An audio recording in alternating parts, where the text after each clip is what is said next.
On the morning of my divorce hearing, Ethan strode into the courtroom wearing victory like a second skin. His smile was easy, practiced, the same one I'd seen in magazine spreads celebrating his success. As he passed my table, he leaned down close enough that I could smell his expensive cologne. "You'll leave here with nothing," he whispered.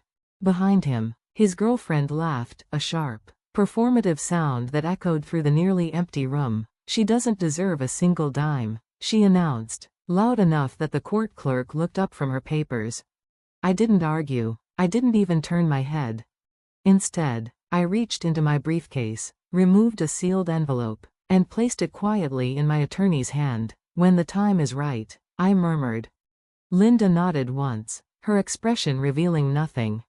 "I'm Rachel Carter. I'm 38 years old, and the last thing my husband said to me before our divorce began was a threat disguised as a promise. 5 years earlier, those words would have shattered me. That morning, they barely registered. Because I already knew something Ethan didn't. To understand why, you have to go back 15 years. We met when we were 23, both freshly graduated and still convinced the world would bend to our ambition. I had an accounting job, a tiny apartment with a leaky faucet, and enough optimism for both of us. Ethan had big dreams and empty pockets. He wanted to start a software company. Everyone told him it was too risky, the market was saturated, the economy uncertain, the odds stacked against new founders. I told him something different. I told him I believed in him.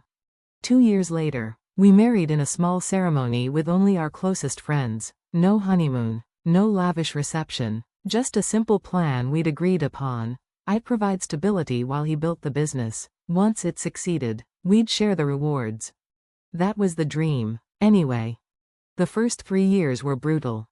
Some months, the company earned less than my grocery budget. There were nights Ethan came home looking hollow, convinced he should quit before he dragged us both into bankruptcy. I'd sit beside him at our tiny kitchen table, pour coffee into his favorite chipped mug, and remind him why he'd started.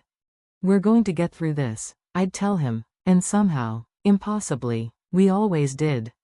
I worked overtime almost every week. My paycheck covered the mortgage, the groceries, utilities, health insurance, even the company's early software expenses when investors backed out at the last minute. I postponed graduate school because we couldn't afford both tuition and business operating costs. I delayed buying a new car when mine started making strange noises. I skipped vacations, new clothes, nights out with friends. Every sacrifice felt like an investment in our shared future. When Ethan thanked me, which he did, in those early days, he always said the same thing: "One day, all of this will be ours." I believed every word.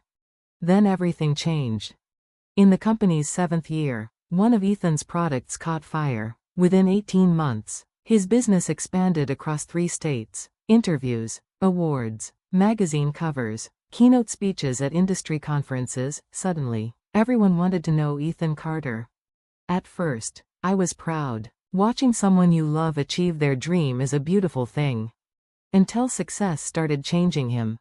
He stopped asking about my day. Dinner conversations became one-sided presentations about investors and revenue projections. He hired assistants for work but somehow still expected me to handle everything at home. When I mentioned finally returning to graduate school, he barely looked up from his phone.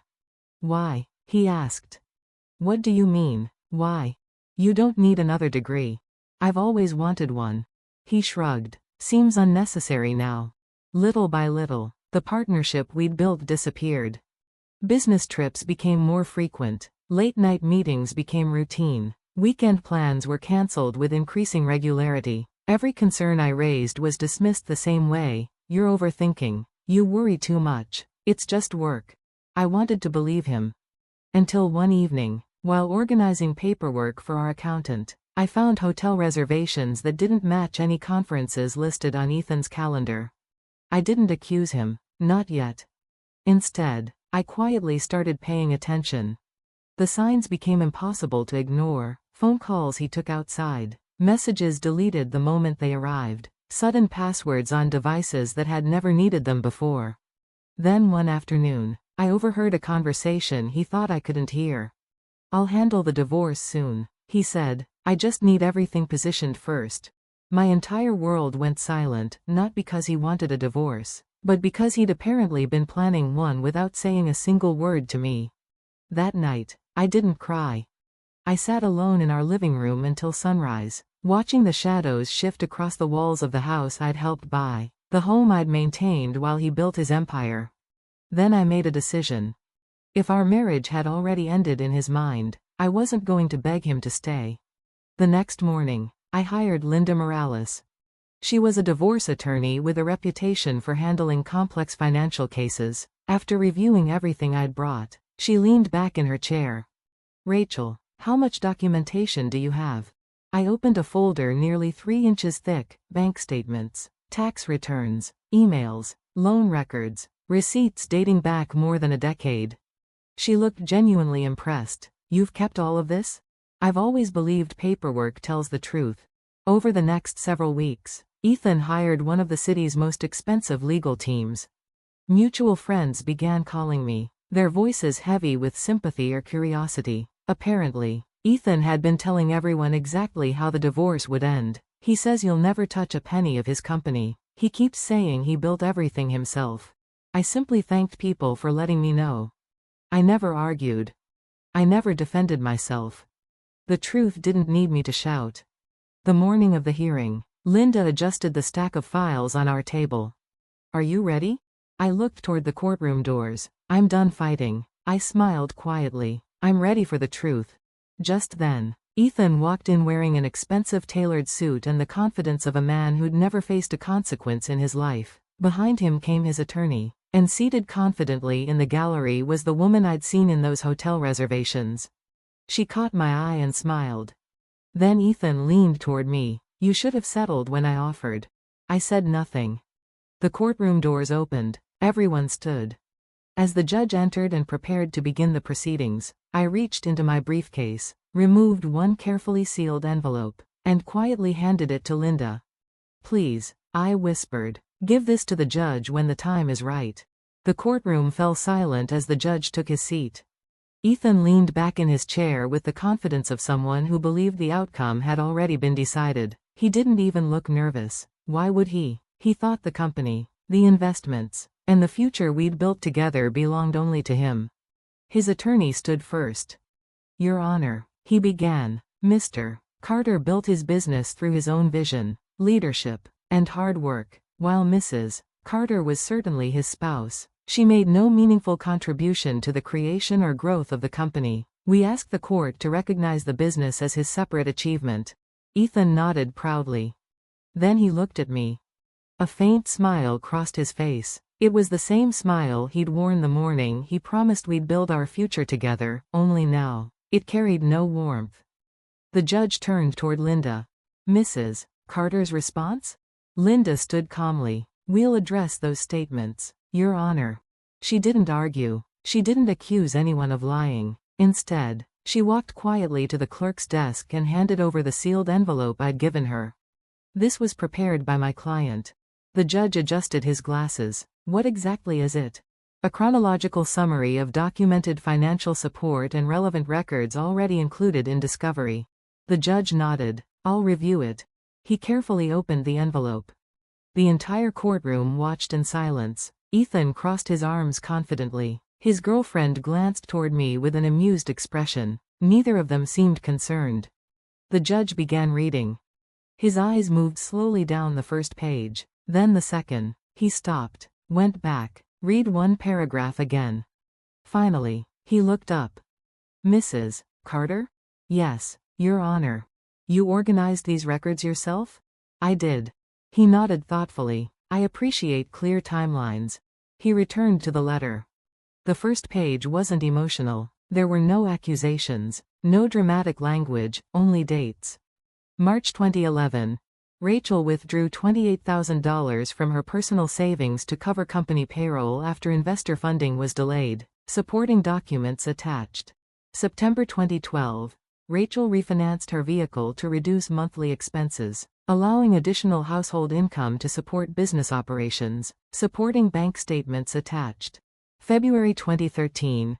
Rachel postponed graduate school to continue working full-time while Ethan focused exclusively on company growth. Then came copies of emails.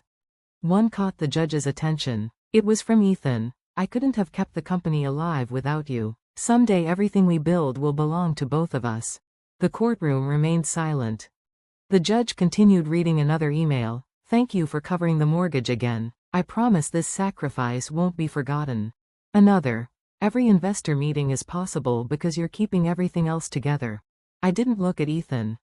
I didn't need to. The silence beside me was changing. The confidence he'd walked in with was beginning to disappear. The judge reached for the financial exhibits already submitted by both legal teams. He compared dates, bank records, loan documents, corporate filings. Every few moments, he made another handwritten note. Then he looked directly at Ethan. "Mr. Carter." "Yes, Your Honor. You testified that the business was entirely self-funded after its first year." "That's correct." The judge lifted one document. "Then could you explain this transfer?" Ethan frowned. His attorney leaned forward immediately. "What transfer?" "The $28,000 deposit made into the business operating account." His attorney quickly reviewed the exhibit. "That appears to be..." He stopped speaking. The judge continued calmly. "It matches the same amount withdrawn from Mrs. Carter's personal savings account on the same day." No one spoke. The judge turned another page. "You also stated your household expenses were independently managed." Another document appeared. "Yet these records indicate Mrs. Carter paid the mortgage, insurance, utilities, and healthcare premiums for nearly 4 consecutive years while the business operated at a loss." Ethan shifted uncomfortably. His attorney whispered something into his ear. For the first time that morning, neither of them looked confident. The judge wasn't finished. "There also appears to be correspondence acknowledging Mrs. Carter's financial contributions." He held up another printed email. "This message specifically thanks her for keeping the company alive." The room was so quiet I could hear pages turning. The judge looked over the top of his glasses. "Mr. Carter, were these statements accurate when you wrote them?" Ethan hesitated. "I..." His attorney interrupted. "Your Honor, we'd appreciate a brief recess." The judge raised one hand. "In a moment." He returned to my timeline one final time before placing it neatly on the bench. Then he looked directly at me. "Mrs. Carter?" "Yes, Your Honor." "Thank you." The room remained silent. He gently tapped the organized timeline with his pen. "This isn't an emotional argument. It's a factual one." He looked toward both attorneys. "Based on today's testimony and these supporting documents, the court is ordering additional review of the financial disclosures before any determination regarding asset division is made." Ethan's smile was gone. His girlfriend slowly lowered her eyes toward the floor. The judge gathered the remaining documents before adding one final sentence. "When the facts are presented this clearly, they deserve to be examined just as carefully." The courtroom reconvened 3 weeks later.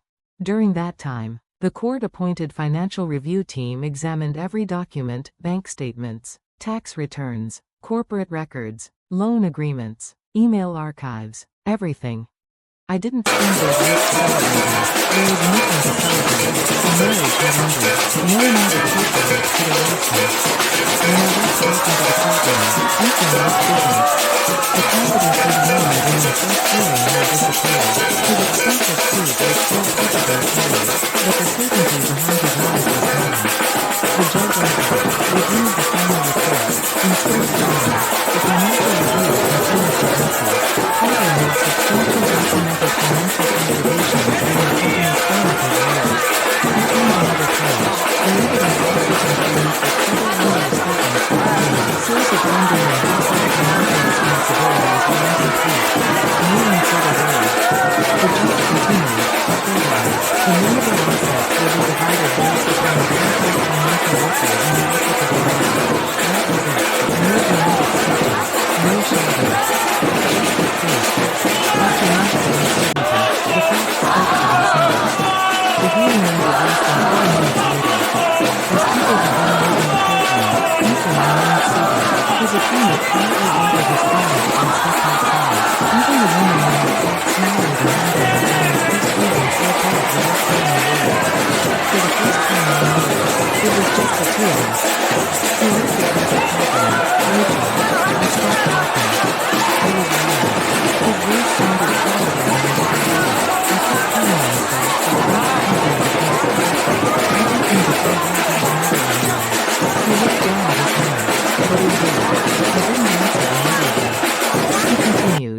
convinced myself I built everything alone because it was easier than admitting how much I depended on you.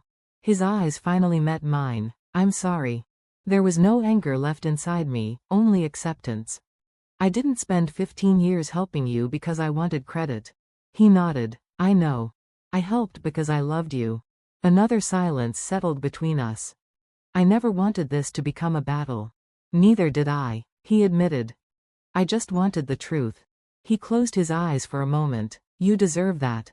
I wished him well, not because he had earned forgiveness that morning, but because carrying bitterness any longer would only keep me tied to a life that was already over. A month later, the settlement was finalized. The financial outcome was fair, not extravagant, not symbolic, simply fair. For the first time in years, I wasn't building someone else's future, I was finally building my own.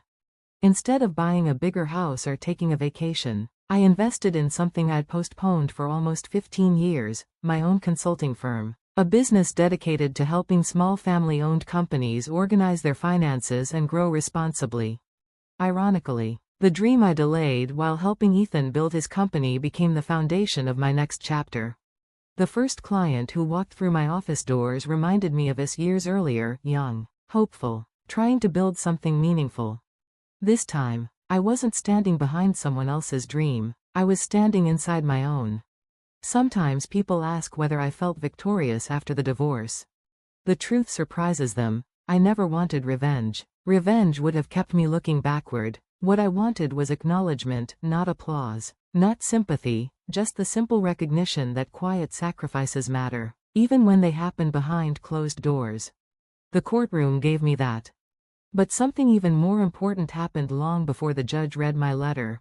I stopped measuring my worth by someone else's appreciation. For years, I believed my value depended on whether the person beside me recognized everything I'd done. I was wrong. My value had been there all along. The judge didn't create it. The documents didn't create it. The settlement didn't create it. They simply revealed what had always been true. And as I locked the door to my new office on my first day in business, I smiled because the greatest thing I walked away with wasn't part of any settlement. It was the confidence to know that the strongest foundation I would ever build was the one beneath my own life.